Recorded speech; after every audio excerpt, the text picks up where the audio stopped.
გიორგი, 9:30 საათია, მაგ პამიდორს ეფერები, აიღეთ პირველივე და წავიდეთ, გეხვეწები, მეჩქარება რა. და სად გეჩქარება? ბანკში ვარ, მისასვლელი უცებ, ხელი უნდა მოვაწერო და ცესხი უნდა ავიღო. მოიცა, წეგა 9:30 საათი კიტს არჩევდი და 4 წლიანი სესხი პირველივე დახზე გინდა აიღო? კიტრი და პამიდორი რა შუაშია? იქ სადაც ხელფასი მერიცხება, მიცნობენ და საუკეთესო პირობებს მომცემენ, აბა რა სიზავენ. ანა, ეგ ყველაზე დიდი მითია, ჩემი ბანკი უდრის საუკეთესო პირობას, ყოველთვის ასე არ არის. აქ ხომ გადადიხარ სხვადასხვა დახლებთან, თუ კარგი მანდარინი ან ყველი არჩევ, ხო? ბანკებშიც ასეა. თან ახლა აუცილებელი არ არის, რომ ხელფასი გერიცხებოდეს. ნებისმიერი შემოსავალი იქნება ეს. თვითდასაქმებული ხარ, ბაზარში ვაჭრობ, თუ უბრალოდ ვინმე გირიცხავს თანხას, ხო? თუ შემოსავალი სტაბილურია, ბანკი მოგცემს სესხს.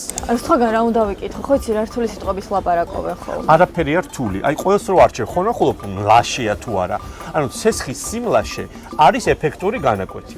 შეიძლება ბანკმა გითხრას 12%-ია, მაგრამ იქ დაზღვევა დაემატება საკომისიო სხვა ხარჯები და საბოლოო ჯამში გამოგივა 18%. ой, ეგ არ მიფიქრია და ანუ რა ვქნა ახლა?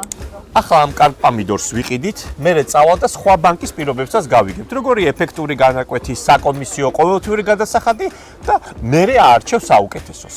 გავიგე, ესე იგი სანამ სესხს ავიღებ, სხვა მეზობელ დახლებთანაც უნდა გავიარო. და ეხლა იცი რა მაინტერესებს? ამ პამიდურის ფულს შენი ხდი თუ მე?